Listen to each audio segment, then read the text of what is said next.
ladies and gentlemen. We're going to get to some of your questions. I hope you hang in there with us just for another 15 minutes or so.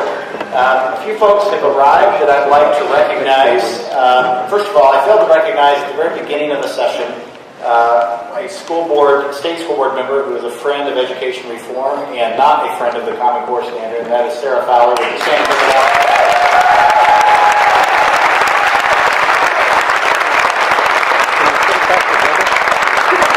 Apparently, the Ohio House has let out a session because we've had a host of them come in. And before I introduce everybody, I'd like to call out a few names in particular who have either sponsored or co-sponsored House Bill 237, which you should consider supporting. Obviously, we've already recognized Andy Thompson, but give him another round in a minute. I know you want to. I know you want to. Other co-sponsors of that bill that I saw in the room are Representative Becker, Hood, Boose, and Beck. If you would stand.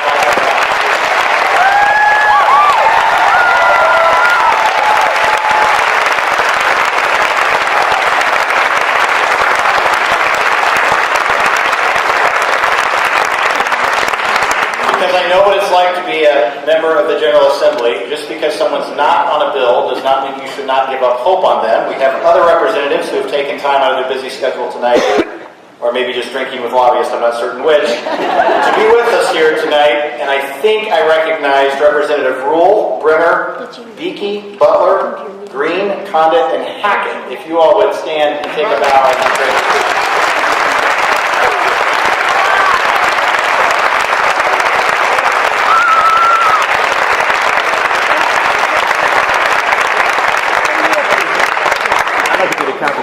Rutherford's in the room, and I believe he's also a co-sponsor of 237, right? Yes.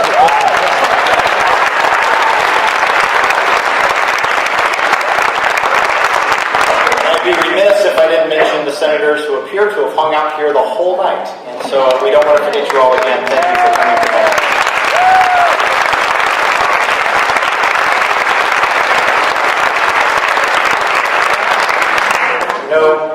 I do kind of feel like Jesus, well, not Jesus by any stretch of imagination, my wife will tell you that, but I think there's 33 senators and I saw 3. Wow.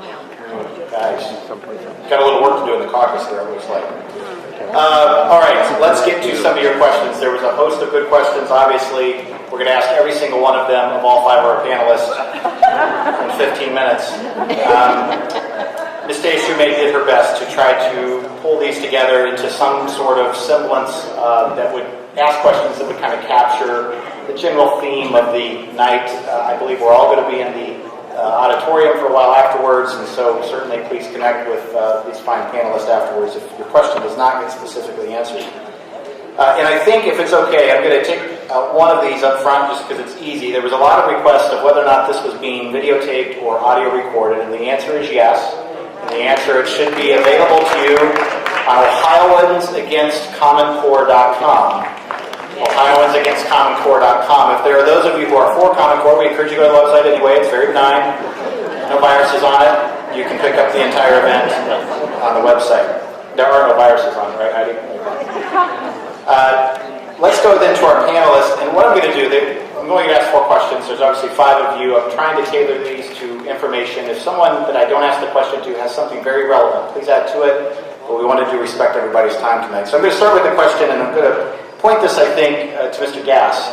And one of the questions is, what are our options to escape this right now? And let me say, don't think legislatively. We're going to talk about that in another question. But in other words, if I'm a parent and I can't count on Ohio getting out of this, or I'm concerned where the government's going, what do I do if I'm a parent and I want to avoid these potential standards being inflicted on my child's education? So that's a great question. So, it really does vary from state to state, and different parents or groups of parents are doing different things. So, in Maine, for example, they put it on the ballot as an initiative petition. That's one way to try to repeal it.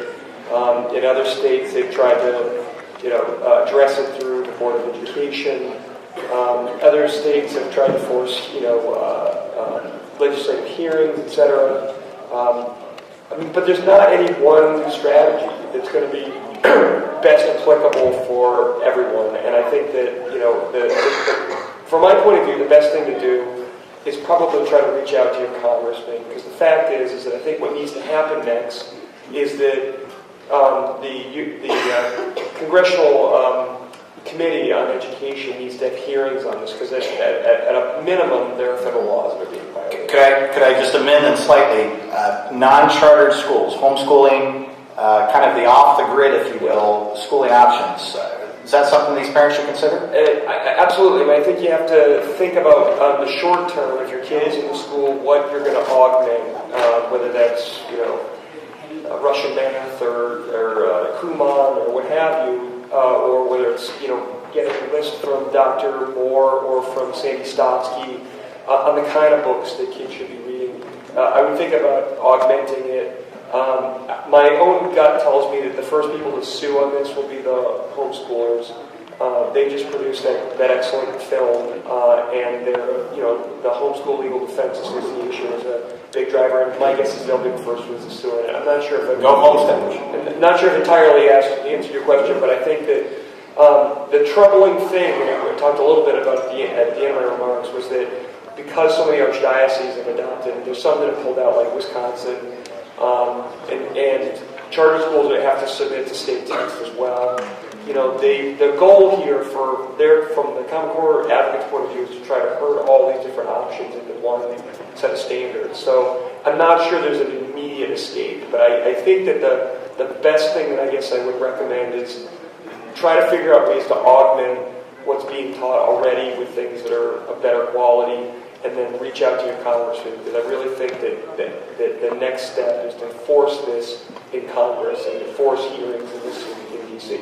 And the deference to time, I don't want to again open it up, but anybody else have anything they really want to add that's important? Okay, we'll move on. Let's move to somebody. I apologize, Jane. As long as it's not negative. It's not, of course not.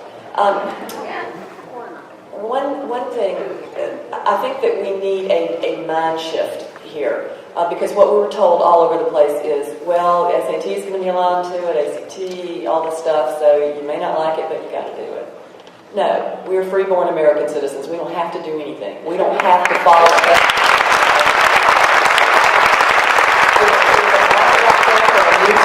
Somebody will come along and make a new test. The Catholic schools can make a test. Heidi was talking about that today, which is a great idea.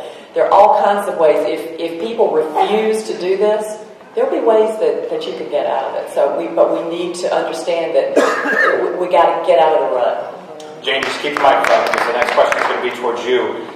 I thought it was pretty clear why the government wants all this data control, but we got a lot of questions about why are they really collecting all this data. Can you just take 30 seconds to a minute? Because the idea is that you want to control, you want to manage the economy, you want to manage society, because the old progressive idea that goes back 100 years and more is that the country is too complex now. The founding principles are really outdated because things were simpler then. Now we have very complex problems, and so we can't leave it up to people like us, because we obviously don't know what we're doing. We have to leave it to the experts, the people who are well-trained, the technicians, the administrators.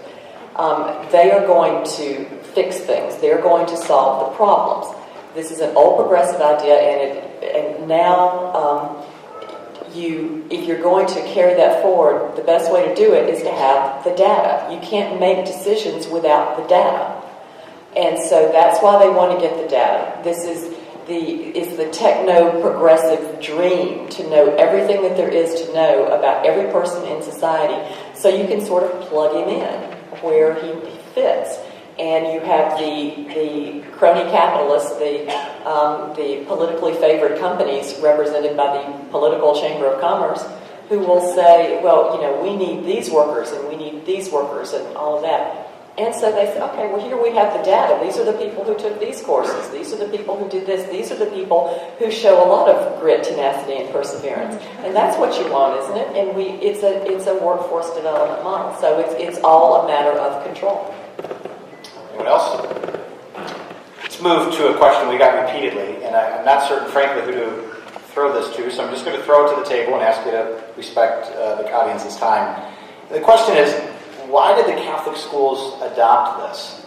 We've got a lot of Catholic schools in Ohio who are considered chartered. In other words, they're not chartered schools as we classically think of it, but they receive ancillary funding from the state for curriculum, etc.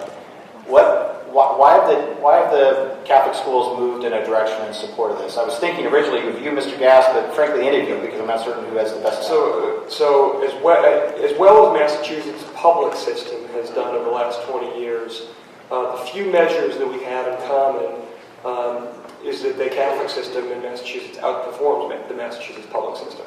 And the previous standards that they used in the Archdiocese schools in Boston were the previous Massachusetts standards that correlate with all these remarkable gains.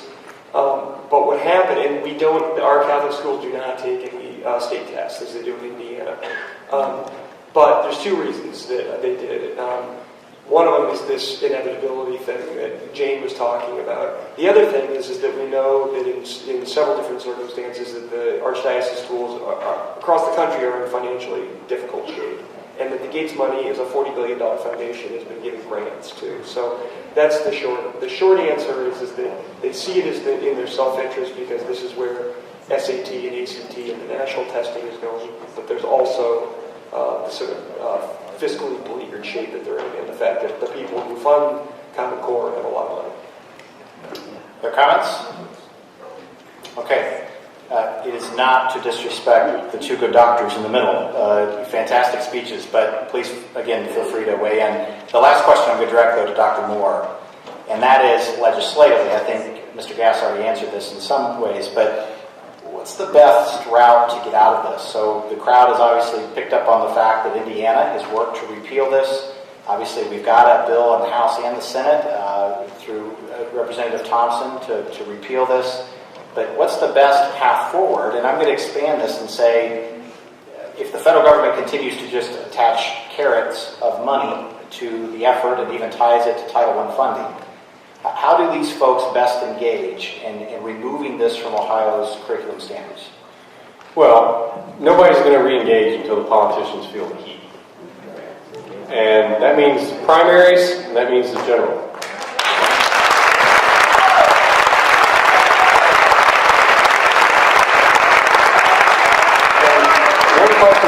I've been told this, I haven't actually done the research, but I think when people go out on the campaign trail, even if they're beloved longtime legislators or dare I say governors and school boards, they need to answer some questions. And so if there happens to be a governor in a prominent Midwestern state whose capital is named for a famous explorer, who sends his children to a private school that is not going to be aligned to the Common Core, much as Barack Obama sends his children to the Sidwell Friends School, which is also where the Clintons went, which is also where the Gores went, or Chelsea went, that is not going to be aligned to the Common Core. Shouldn't there be some answer for this? Why should this not be the leading question on the campaign trail?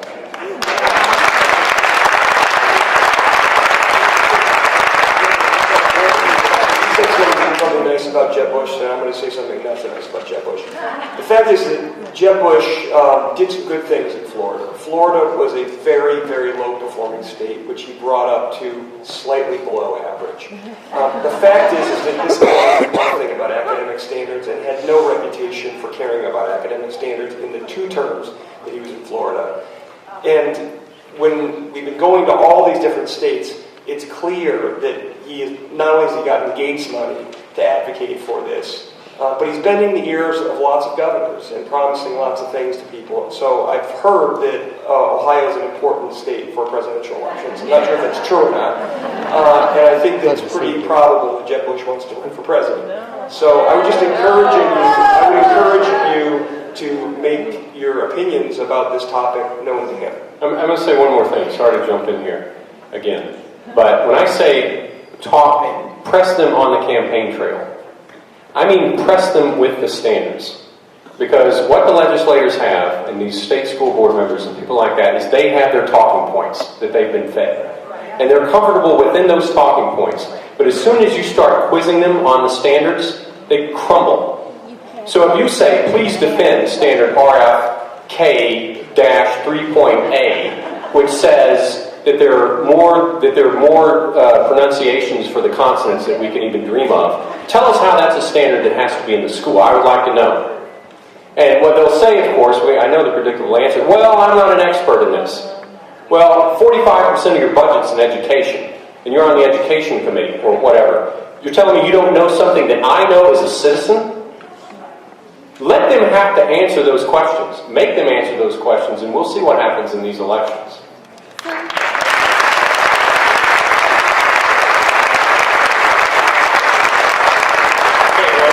My job is to get us off stage by 9:30, and so I'd encourage you, I see a couple hands, just please engage with these folks in the lobby. Let me just wrap this up by saying there was one other question, and that is this constitutional? Well, I think the obvious answer is no, and unfortunately that hasn't mattered that much in the last several rounds of legislation. So here's my takeaways from what can we do. House Bill 237 deserves your read and consideration. This is a C3 event, so I'm not going to say go do something about it. But I'm going to say consider its impact and importance in Ohio. I would also say to you that you need to stay engaged with Ohioans Against Common Core. Obviously, Heidi and Taya are leading the charge along with their ancillary efforts.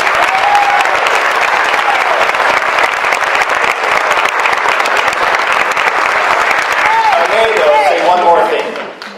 Government continues, and again, as I opened up and said, some of you may have misunderstood what I was saying, this is about all government can do. They can only throw out these broad, sweeping policy efforts to fix what is very much individual issues. And so what I would say to you is that let's not forget this in the Common Core area. We see it in healthcare, we see it in energy policy, we see it in taxation. That what is really at stake here is a government that's obviously grown too big and is taking too much of our money, is trying to get data about our kids. But this is a systemic issue with government, and that's something we can't forget. We as activists who care deeply about our kids and the economy and energy have to care deeply enough about government to understand its limitations. And I would say to you that the real answer to this will be when parents just like you rise up and take on this issue, and don't stop at Common Core.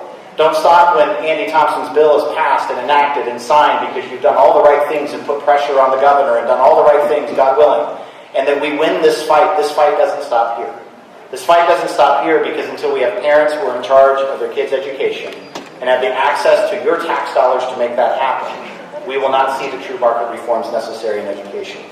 And the final thing we must do is not stop it to this several hundred gathering of people. We must talk to our friends and our neighbors and at our church and our parishes and explain not only the fallacies of Common Core, but the fallacies of broad sweeping government solutions to what are things that are up to you and I and our individual liberties. Hope you connect with us out there. Give Heidi and Taya a great round of applause in this great. The reason why Jeb Bush is such a huge proponent for Common Core is that Neil Bush, his brother, is developing Ignite Learning, which is an online curriculum associated with Common Core. The Bush family is heavily invested in it. The Saudis are heavily invested in it. And if you want to read about it, it's on WND.com. Look, just put Common Core in the search bar. Thank you. Thank you.